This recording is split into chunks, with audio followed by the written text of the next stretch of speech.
Welcome to Temple University. I'm Robert Dujarric from ICAS. I'm extremely happy to have our friend and adjunct fellow and professor at Inalco, Guibourg Delamotte, for this discussion on Japan's defense policy and its evolution. Professor Delamotte will make introductory remarks, and then I will make a few comments, and we will have a moderated discussion. This event is being recorded. It's not being live streamed, but we will post it on our YouTube channel later. When you ask a question, if you don't want the question to be recorded, let us know, and we will edit it out of the recording that we publish.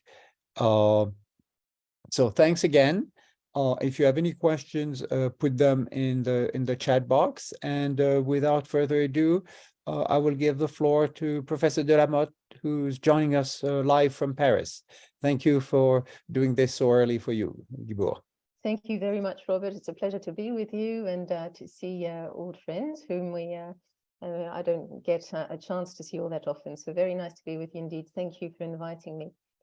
So, well, Japan's announced a doubling of its defense spending to 2% of its GDP by 2027, as you have noticed. And so this will make it the world's third largest defense budget, roughly twice the size of the French or UK ones now. And an interesting element is that when you might have read that in dollar terms, it amounts to about $50 billion today. One should bear in mind that if we take the 2020 exchange rate, for instance, of 100 yen per dollar, we reach about $70 billion for 2023. So, which is more meaningful, I think, and more representative of the actual increase. Japan was ranked 9 by CIPRI in defense spending in 2020. Again, that was in dollar comparison, so maybe not quite accurate. In any case, the doubling is very substantial. So why is it doubling? Well, North Korea has been a threat for many years now, and Japan has emphasized it repeatedly. And China's defense budgets have been increasing steadfastly, as you know. And China's defense budget's about 5 times Japan's now. It acquires also each year about the tonnage of the entire Royal Australian Navy. So, but the changes also come, I think, with the war in Ukraine, which really has enabled, I think, the Japanese government to push forward a number of ideas, because suddenly the likelihood of a war became much more substantial, much more pregnant, and much easier for people to understand. So the idea that if in the old continent there was a war again, one could happen in Asia, all of a sudden made much more sense to a lot of people. So having announced its massive defense budget, Japan also adopted 3 important new texts: national security strategy, national defense strategy, and new equipment program. You have noticed that the defense strategy, of course, had not been adopted since 2013. So that was a new document in 2013, and it's been repeated. So after 10 years. And so there is the other document, which is the national defense strategy, used to be adopted more or less every 5 years. It is now called a strategy, which it didn't used to be. It used to be called Taiko guidelines. And so there is a formalization, an effort to formalize those documents. This too is probably an interesting move. The documents show continuity as far as principles go. So the idea of a defensive defense posture is really emphasized. The national security strategy also makes an effort to be fairly cautious with respect to China. It talks about cooperation and competition being highly intertwined in the world today, it, in general terms, broaches initially the idea that some states unilaterally change the status quo in the East and South China Sea, which of course is a reference to China, but a veiled reference. And then it adds that Russia is changing the status quo in Europe, and mentions the fact that it's been suggesting that it could use the nuclear weapons in the context of the war, which has been extremely disturbing for Japan. The national security strategy is more explicit with respect to China. It says that China presents an unprecedented and the greatest strategic challenge in ensuring the peace and security of Japan and the peace and stability of the international community. So there, the reference to China is made more explicitly and more clearly. And the National Defense Strategy seeks to assess the situation and really address the defense gaps, massive defense gaps, with respect to the improvement of the North Korean and Chinese defense capabilities.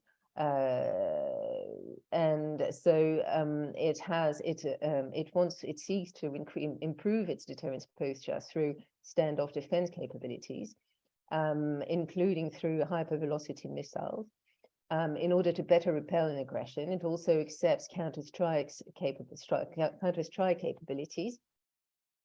If ever an aggression were to take place, it addresses it will seek to improve Japan's capabilities by integrating air and missile defense capabilities through such things as more unmanned defense vehicles in a context where the population decline is very pronounced. This is important. And also develop cyber, electromagnetic, space capabilities, cross-domain ones, i.e. the possibility to move from one to the other, so as to be able to neutralize radar and communication systems of an opponent, and also conversely to protect Japan's systems from electromagnetic jamming. It also seeks to improve the chain of command, so top down, and clarify responsibilities, which is also one of the purposes which was put behind the constitutional reform project pushed by Abe Shinzo, and which has stalled. And also better intelligence sharing, so that's bottom up, and intelligence capabilities in general. Also, the necessity to improve training of the self-defense forces in such technologies is emphasized. And then more generally, the necessity to improve civilian facilities like sea and airports, which would become very vulnerable. Also to protect the storage facilities where weapons are kept, or defense systems, or the aircrafts, the fighters, because none of this has been thought through very, very seriously until now. And all these places appear as very vulnerable. Also, an important element is simply the need to increase the number of ammunitions which Japan has. Apparently, Japan can hold for about 3 days if it were attacked. France could hold for about 6 days, so we're not in a much better position. Having said that, Japan feels it is in a dire situation in that respect when it looks at the war in Ukraine and the need for to be able to keep up a war effort fairly in a fairly prolonged way. And another important element in those in both the national security strategy and the national defense strategy is that they emphasize ties with partners. And the national security strategy really stresses or re-emphasizes the need which has been established for the past 15 years now between diplomacy and defense, and the relations with partners is really emphasized as being absolutely central. So foremost, of course, the relationship with the United States, but also relationships with other countries. NATO is mentioned. Australia, the United Kingdom have mentioned, and importantly. And also new partners such as Central European states like the Czech Republic and Poland. So Japan's been a member of Quad. Japan, it has shown interest in AUKUS, and so all these developments are probably converging here in this national defense strategy and the national security strategy. So we shall see, with respect to AUKUS, for instance, if Japan can be associated with some in some aspects, such as artificial intelligence, for instance. Or quantum technologies. Industrial cooperation should develop with the United Kingdom with a new fighter program. The United Kingdom and Italy with the 6th generation program. With the United States, progress being made. I mean, new developments are appearing through, have appeared with the recent 2+2 in January, meeting in January last week. I think, when a memorandum of understanding was signed to work together on emerging technologies. So between the US and Japan, emerging technologies such as high power, microwaves, autonomous systems, and counter hypersonics. And the supply chains, the issue of supply chains was addressed as well. Now, the challenges, of course, will be how to finance such programs. And the SDP is quite divided. I believe they've agreed on the principle, but have said that they would discuss for another year how to finance the development. So they've agreed on the 2023 budget, but how to keep on increasing, keep the pace as planned until 2027 is as yet unclear. There is, in particular, they're divided, and those who are against, interestingly, are the people on the right, like Takaichi-san, Sanae, whom you might expect to be very much in favor in a European context. Such people would be very much in favor on the political spectrum. They'd be in favor of defense budget increases, but she's not, because that would imply increasing taxes, and indeed, I mean, the populations may be very reluctant to accept that. And the other great challenge, I believe, is how to increase the number of people in the self-defense forces in the context that I was mentioning of a population decline. Japan has had as many births as the French have, with a population of which is twice as big still. About 600,000, as was recently pointed out in a Figaro article of a common friend of ours, Robert. So these are the challenges ahead, and I believe there are serious ones, more so than the technological aspects, although they too are. But Japan is well positioned technologically, I believe. Thanks very much. I'll be very, very much looking forward to hearing all your comments and questions and reactions, of course. And you know, you've got often very much experts yourself. So thank you very much, Guibourg.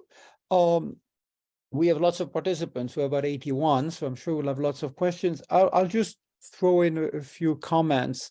One, as you mentioned, is the issue of money, of funding. I mean, it's not been totally clear where that money will come from. I mean, Japan can, of course, borrow, it can tax. I mean, the money is there. I mean, physically, Japan can spend it, but the question is whether there will be the sustained political willpower to do it. Because when we look at opinion polls, we see that there's a decline in what we might call pacifism in Japan. I mean, there are fewer Japanese who are against the SDF, who are intrinsically against the alliance with the US, but there's no overwhelming support for spending more, and especially paying more for defense. So how can one sustain a significant increase in defense spending without significant popular support? Now, it may be possible because the opposition is weak and there's really no opposition party that seems to have focused on being opposed to defense spending. So that possible, I think it's an issue. The second one, I mean, to reiterate what you pointed out, is the demographic issue, is the fact that Japan is running out of people, essentially. And that's not an insignificant issue. And related to this is the conditions of the soldiers, airmen, sailors of the Japanese self-defense forces. When you speak with experts, they will often point out that where the money should go is not on weapons, it's not on new systems, but it's on improving not only the pay, but the living conditions of those who serve in the armed forces. Because in a country where you don't have conscription, you have to deal with the realities of the labor market, and you have to make serving in the SDF more attractive, because you're competing with other forms of government employment and with the private sector. And the last thing I think will be that, yes, there is probably an increase in the willingness to have a stronger military, but what about the willingness to use it? And I think that remains an open question. I mean, the Japanese public remains very, very reluctant to see the SDF engaged in military or even peacekeeping operations. And that's a possible issue. I think that's a major issue. Now, we have questions already. We have one from Garren. Garren, if you can unmute yourself, put on your camera, and then ask your question. Hello, Garren. Hello, and so long to see you since Monday evening. So nice to see you again. Nice to see you again. My question, it's not about the budget or public opinion, which we did talk about on Monday. My question is, it's a rather simple technical one, but given the demographic challenges that you've outlined, which I totally agree with, why do you think it is that historically, and also in the National Defense Strategy, Japan has basically avoided addressing the issue or tapping the potential of reserve forces, of developing the potential of reservists, people who can serve in the self-defense forces while also conducting civilian life? So I just wondered if you might have anything to say on that. That's a great idea, actually. That may be something they think about. I don't know. I should hope they would think about it, actually, because it is a very good idea. I mean, potentially these are people who would be willing to serve and I don't know if that'd be enough to solve the problem, but I think they're trying to solve it also through unmanned vehicles. Although I believe you need people as well for those. So. They don't actually, I mean, they solve the problem of death and so danger to a certain extent, and technology, so they help a great deal. No, I think your point is very good, Garren. So yes, I think that'd be helpful actually if they did. Now then, that wouldn't solve the money problem though, because you'd need to pay them as well, so that would weigh on the budget. And of course, for the moment, in the defense budget, the human cost accounts for about 40% of the budget, and equipment for about 20%, I think. So I'm not sure about the rest actually. So 40% is quite it's a big chunk already. I don't know if you can increase that very much, given the number of other important and very costly things to tackle and develop programs. I think joint development is how they're trying to get around the cost as far as technologies go. And that indeed would seem like a good idea. I think they've been trying to do that since 2014, and also attempting to sell a bit, which hasn't worked very successfully till now. Yeah. Yeah, I think one issue with reserves is that in some countries, it's embedded in the political economy, in Israel, in Switzerland, in Singapore. In others, like the United States, it's an important part also of the military, but you need the cooperation of employers. That is, if you're going to be in the reserves, let's say you're a regular employee, say Shaheen, okay, you have to tell your employer, look, next 3 weeks, I'm off on a ship, I'm on reserve duty, or for 2 weeks, I'm going to take a training course to refresh my capabilities. And that has to need to get government support. That either because someone's got to pay for it, but it's not only paying in terms of, does the government compensate the employer, say, okay, your staff is off for 3 weeks, we're compensating you, But there's also an HR issue, because if you're running HR, you say, okay, you assume in Japan that your employees are with you during the entire year, and certainly they're not. It's not difficult, but it does take a lot of work.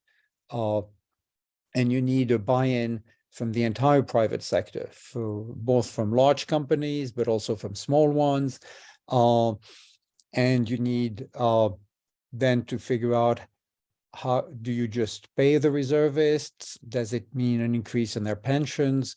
So I think it's essential, and I think you're totally right, Garren. I mean, we've seen in every war. I mean, if you look at a country like Finland, for example, what makes Finland an impressive military power is that Finland has an enormous reservist force.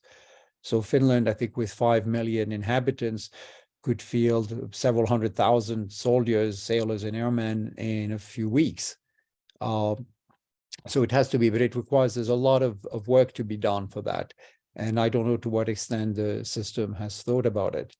Garren, yes.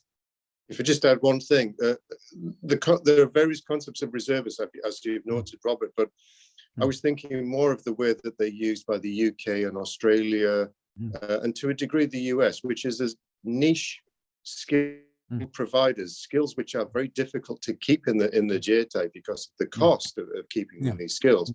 But you can essentially, have them in reserve and buy them in. So it actually keeps costs under control. Niche skills like divers, even skills like photographers. The UK has found it very difficult to keep photographers in the armed forces. They put them in the reserves. And when there are emergencies. Anyway, I won't go on because there are lots of people who want to ask questions. Yeah, no, I see your point. It's the same for physicians, for example, and surgeons. Yeah. Thanks very So we much, have a Garren. second- That's a great point. Robert, did you see the questions in the chat? Yeah, there's a second question which was sent to me by Romain, who's asking that I ask it because he's on a train and can't speak. What do the security and defense strategies say about cooperation with ASEAN countries, including in the context of the rise of China? Good. Okay. I mean, how does Southeast Asia fit in the picture?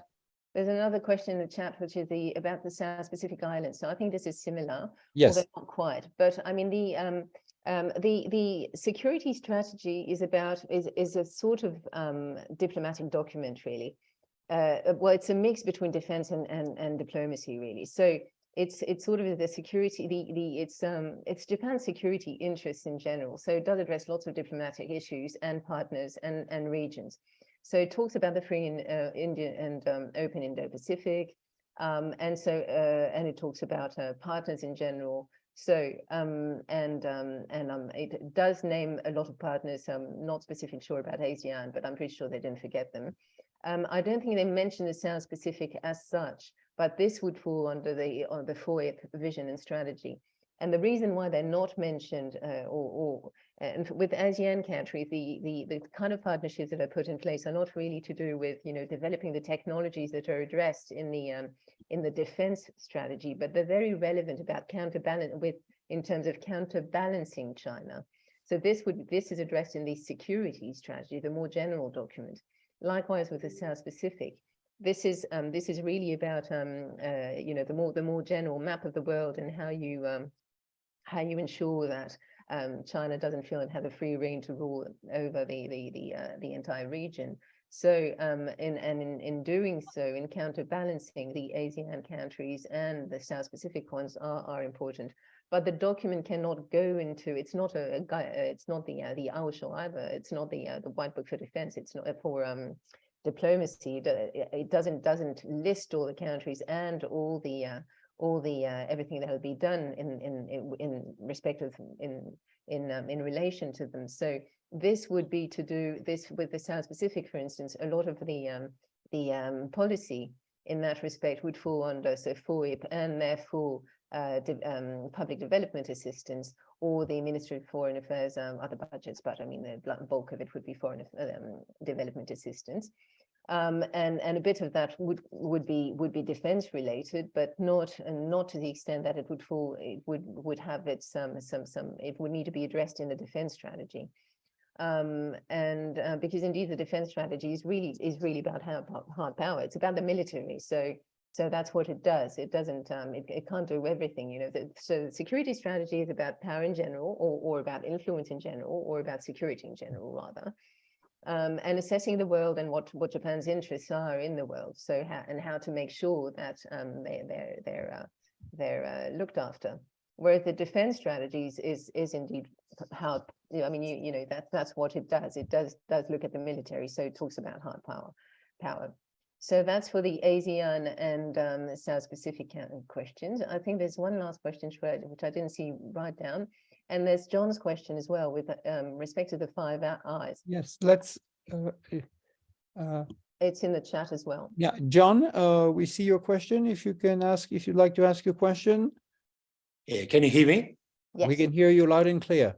Very good. So I asked a question about a topic that Guibourg didn't raise in her presentation. That is Japan's interest in joining the Five Eye group.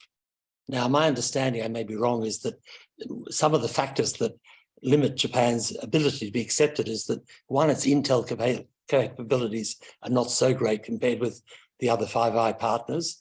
And secondly, Japan has a tradition or a history of not respecting confidentiality in the same way that the other partners do. Am I right in saying that? And if so, is there any sign of that changing or Japan responding to become a credible Five Eye partner? Yes, thanks, John. Well, Japan has indeed shown interest. I don't think it will be accepted because I think it's a very exclusive club. And indeed, as you said, it has made great effort though to strengthen its intelligence capabilities. That is mentioned in the strategy, the defense strategy. The way it has done that is by, and that started in 2013 after the Inamines terror attack, or when some people from Japanese businesses died in Algeria. So where the Japanese decided they needed, that was under Abe, a greater ability to really understand the Middle East and so on. So, and for that purpose, they near doubled, I think, their defense attaché networks. Maybe Christophe Pipolo, whose name I saw, would have the exact figures, or Yoshizaki Sensei. But so nearly doubled. I mean, in any case, increased by at least a third, I would say. By doubling, for instance, in embassies like Paris, London, you now have a defense attaché and a second to him, one being from the Navy and the other one and the other one being from the military, I think. So interestingly, they did the same with Djibouti. So indeed, you know, same approach. So that's very important as well, indeed. And so the other elements, so into that's for, and you were talking about the ability to keep secrets. They tried to tackle that, and I haven't heard that it didn't work. I mean, I heard that a law being criticized, but in 2013 they adopted a Defense Protection Secrets Act.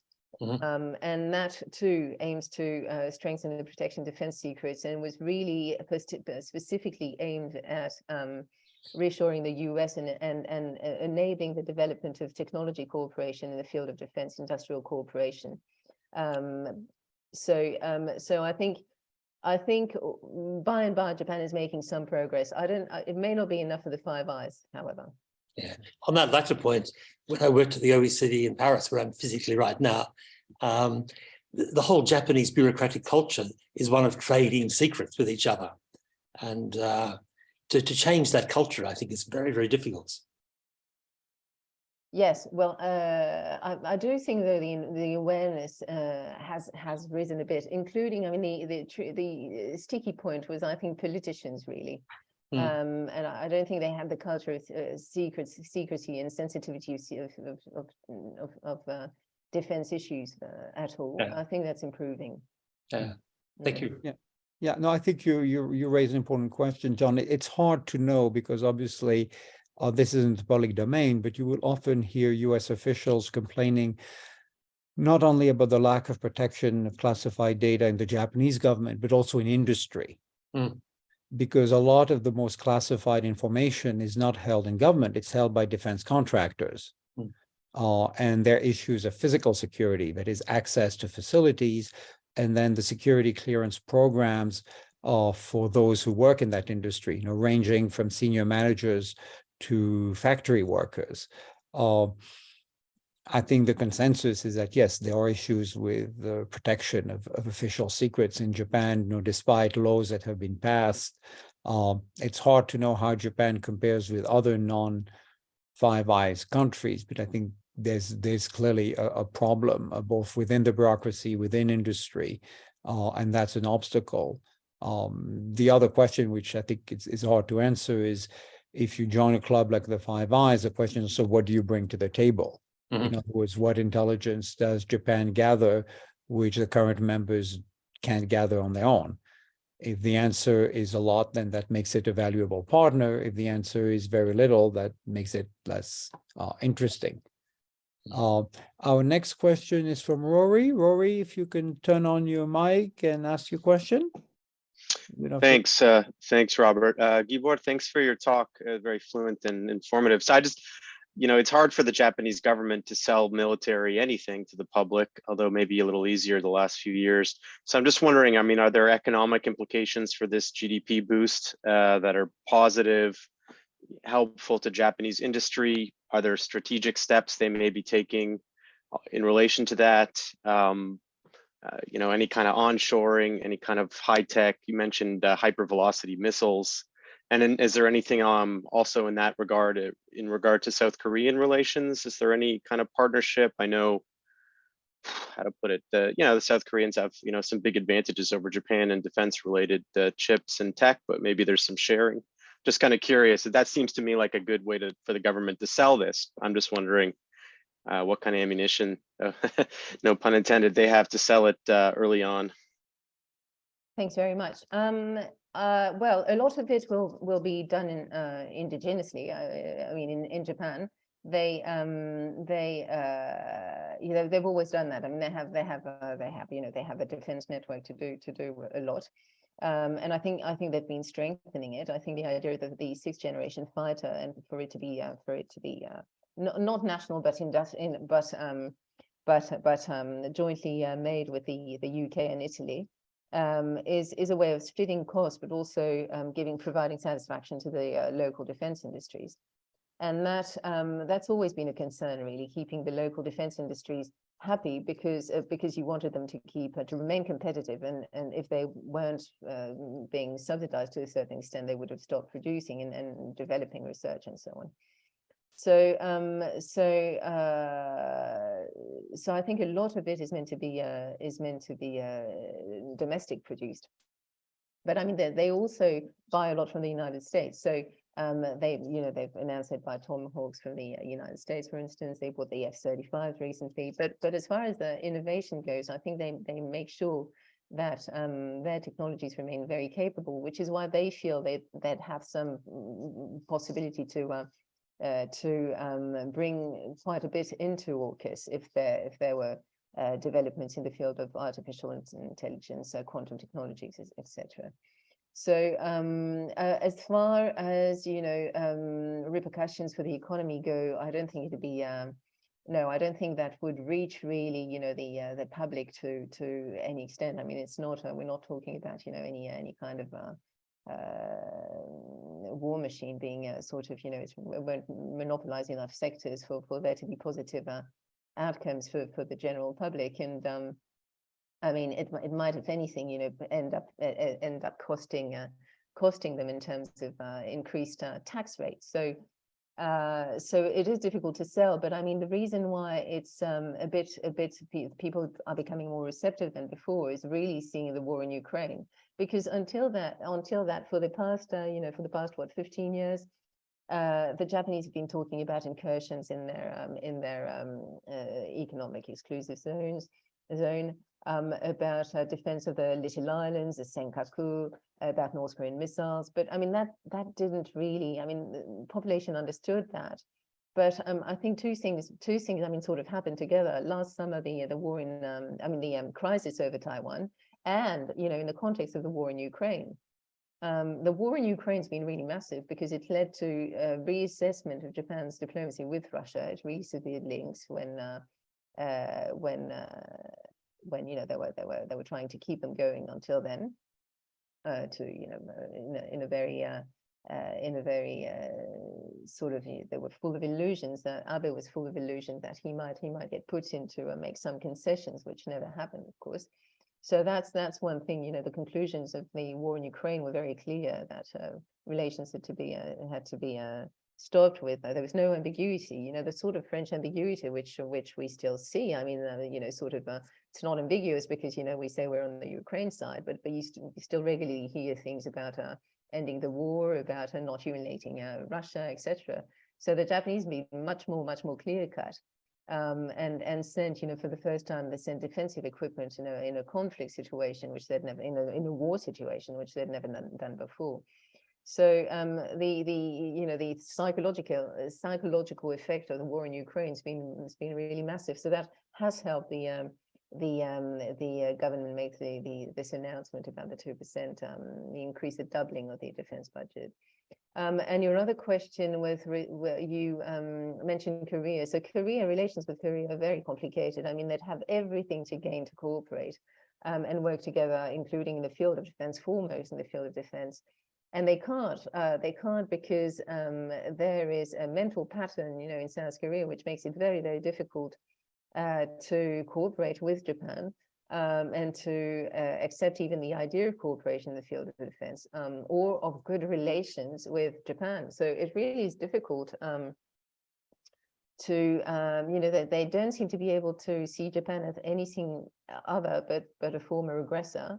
And the Japanese feel they've made a lot of efforts, and they're not getting any results from it. So there's some fatigue on the Japanese side now. So well, that makes it very difficult, really. Yeah, I think Thank you.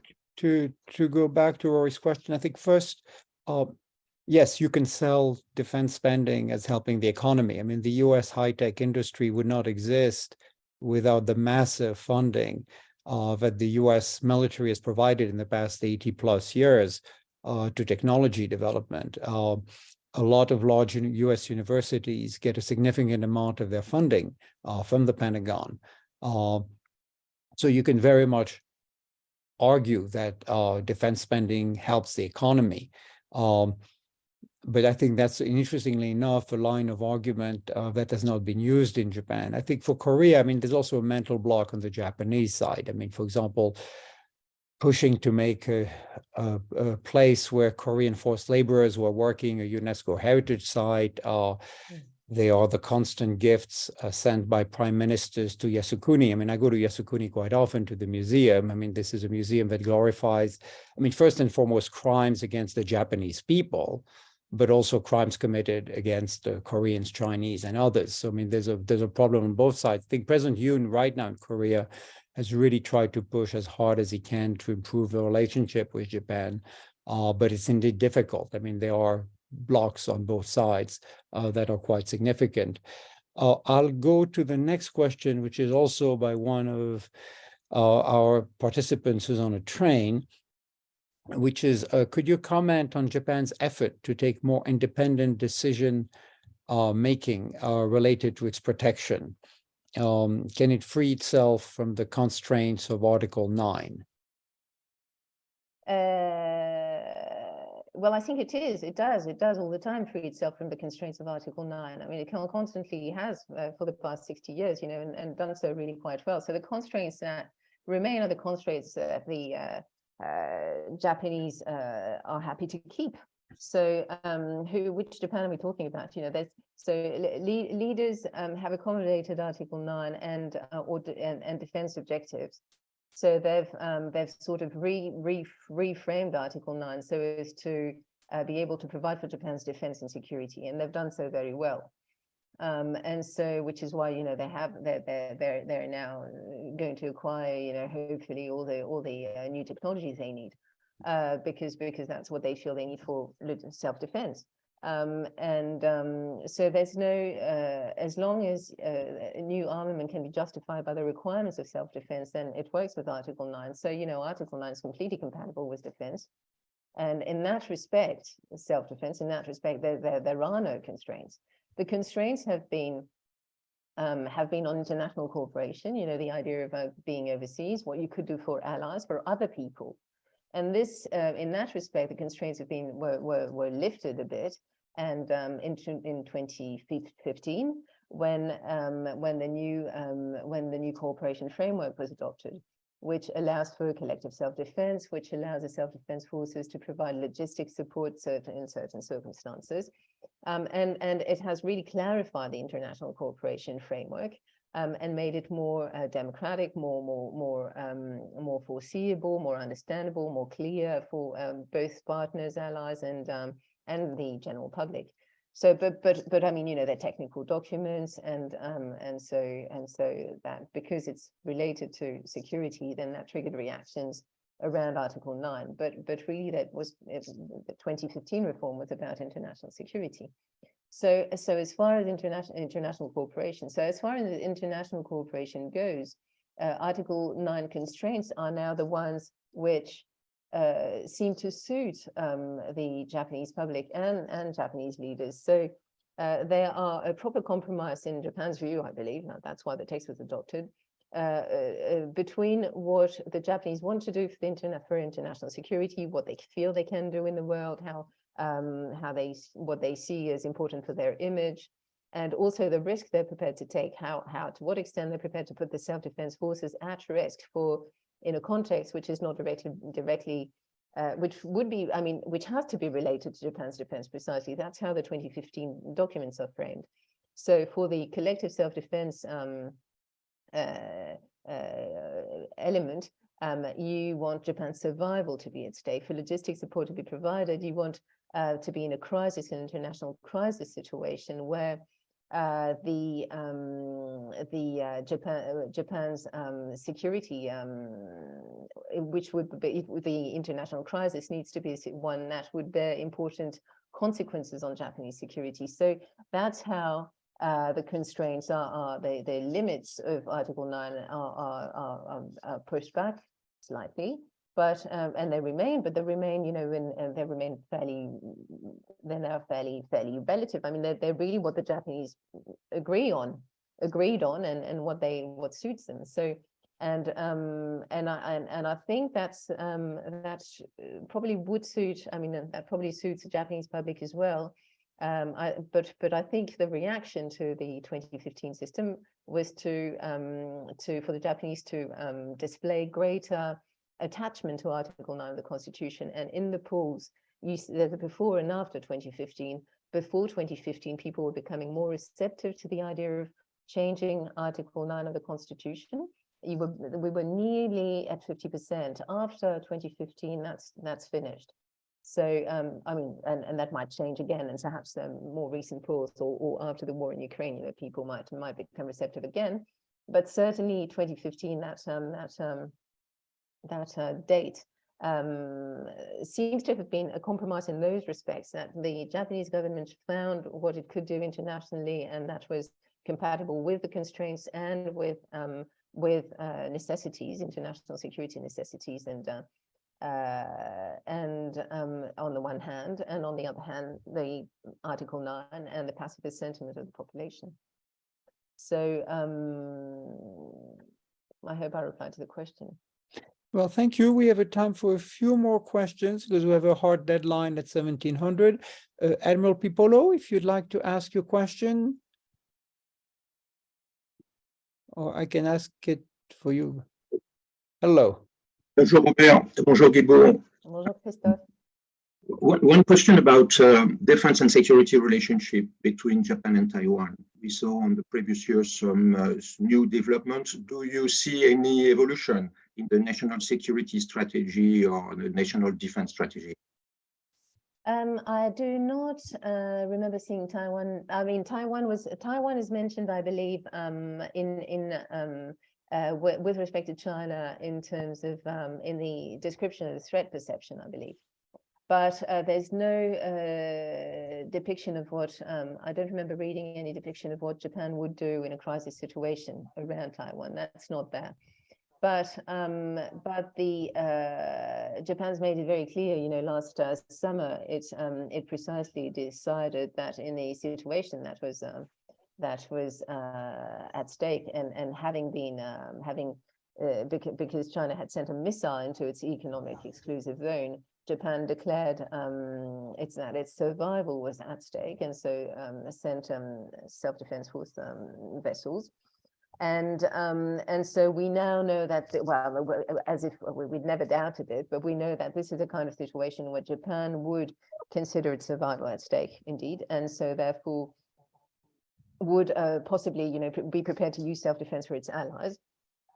And so the question would be, Taiwan's not a country. So, so the question will be, to what extent can Japan intervene, given that Taiwan is not a country, and so is not to change the status quo, because it wouldn't be, Japan doesn't want to be the country changing the status quo, doesn't want to trigger any reaction on the part of China, doesn't want to give China any excuse to use force. So, and therefore doesn't want Taiwan to change the status quo either. So wouldn't want to be intervening in favor of Taiwan if Taiwan was responsible for a change in the status quo. So what that means is really, if Taiwan was attacked, then Japan can recognize Taiwan, and then Japan can declare Taiwan under threat and use collective self-defense and provide equipment and help the Taiwanese. If the situation is less clear-cut, it'll be a bit more difficult for Japan to do so. So, so not as openly, at least, or not as, won't be so won't be quite as smooth as what I just described. But I mean, this is that's what the situation is. Thank you very much, Guibourg. I think it's interesting that Taiwan is much more present in the official discourse now than it was 5 or 10 years ago. I think it was always an issue of concern, but now there's public discussion about it. What would happen in case of a war? How Japan would participate? I think that remains an open question. I mean, on the one hand, it's hard to see Japan being able to remain a US ally if it didn't provide all the help that the US wants in case of a conflict with Taiwan, because for the US, that's also a Class A interest. On the other hand, how would the Japanese public react? We don't know. That I think it's, in short, it's an issue the Japanese government hopes it will never have to face. Because it will be a very difficult one. Because in the case of Ukraine, Japan's provided some non-lethal aid. It hasn't provided any military aid. It hasn't done that much, but that's not something that's that important to the United States, because for the US, what matters is what its European allies are doing in Ukraine. It's not Japan because of geography. In the case of Taiwan, it would be the reverse. And the risk of direct US involvement would be much higher. We have about 10 minutes left. So what I will do, Guibourg, is I'll read a few questions myself, and then you can answer them and conclude, because we do have to end at 9 o'clock your time, 17 in Tokyo. One is from Eyal Benari. What are your thoughts about the growing role of the Coast Guard in handling China and how it's being integrated in the wider security framework? And are there any obstacles from the government's point of view to the militarization of the Coast Guard? And another comment from Daniel Mendel is, what about the efforts to increase self-sufficiency, given that Japan has to import so much? And then there's not so much, there's a question from Karin Nishimura on Okada from the Constitutional Party of Japan, who said that he feared that Japan was giving too much hope to the US about what Japan would actually be doing and what its real capabilities were. And then there's a comment that I advise everybody to look at from Christopher Hughes, who's also cannot ask questions directly about the role of the FX project between the UK, Japan, and Italy. So if you can give us your thoughts just in a few minutes, and then I'll make a few concluding remarks as well. So what's Chris's point about the FX? About how important it is yes, in helping Japan understand how to improve security protocols and how to move towards more advanced defense manufacturing capabilities. Yes. No, that's important, and also the idea is to not be quite as dependent of the US in terms of when the F-35s are used. The US actually knows exactly when they take off. If there's any change to do with the F-35s, I mean, they have to be authorized. They hold the keys.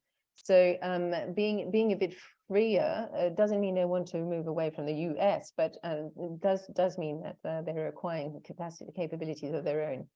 So the FX is important. The Coast Guards, indeed, lots is happening with the Coast Guards. And they're moving towards greater integration between the Coast Guards and self-defense forces. Until now, there were two very, very separated institutions, just as everything was very separated, basically, and the self-defense forces were completely insulated from all the other communities, be it the Coast Guards or be it even the scientific communities. And so that is gradually changing, and that's gradually changing. So the Coast Guards are to be given a bit more the relation. They're supposed to have more of an intelligence, and the relationship with the self-defense forces has been increased. So I think gradually the idea is that they are lifting the barriers to cooperation between the two, so which is a good thing, because the self-defense force, the Coast Guards are on the first line, but they were I mean, they were quite well equipped for Coast Guard vessels, but only with no weapons at all, for instance. So that's one element. There was one question, and then I think I've replied to Chris's question as well, or point, or comment. Was there anything else?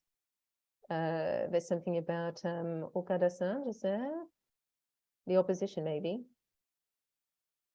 The last question, I think you should answer, because I think it's really a core issue, is what the Japanese government is saying, giving too much hopes to the US and to Japan's other partners, say Australia, but what Japan actually can do, will be able to do, and will want to do. In other words, are we raising false hopes about the role that Japan can play in the defense field? Well, I think joint exercises, for instance, are very important, because they are the sort of it's all very good to plan for excellent technologies, but you also want to have the know-how, to have the ability to indeed the interoperability, the smooth working between the hence the importance of cross-domain as well, but between the self forces as well, the different ones, and with allies. And that is one aspect which is very important. But Japan's been stepping that up incredibly. I mean, the number of joint exercises which self-defense forces do per year is really staggering. I mean, I think it's about 100, 120 per year. So basically, they're always moving. So I think everybody hopes for no war to happen anyway, and the Japanese foremost. I mean, they're really the idea, the emphasis is really put on deterrence, and then fending off, if it happens, to make sure that the damage is not too high. So again, that's part of increasing deterrence, actually, so ensuring your defenses after if deterrence doesn't work and you're attacked. And relations with allies is very important in that respect. So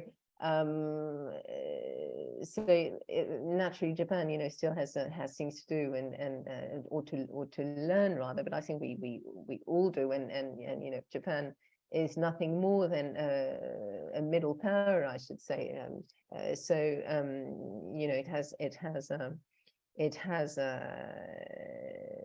We'll see how all this is applied in practice, indeed. But in any case, it is an indication of a willingness to really take part, I believe.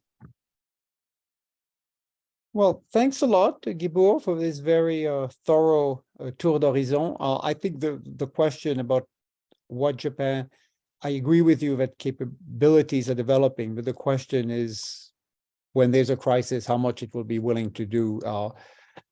will be at the forefront of everybody's mind in Washington, in Ottawa, in Canberra, and in other places, because of the difference in capabilities and willingness.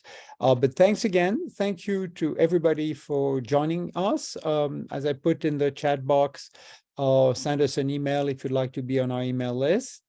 I'm sorry we didn't get to all the questions, but time was limited. So thanks again. We have events coming up in February in person at TUJ, as well as Zoom events. So we hope to see you all on our beautiful campus in Setagaya or on Zoom. And thanks again. And thank you, Guibourg, for taking the time this morning. We're very, very grateful to you. Thank you. Thank you very much. Thank you very much. Thank you for all the messages as well. Thanks very Thank much. you. And see you soon. Bye-bye. Merci. Well, merci.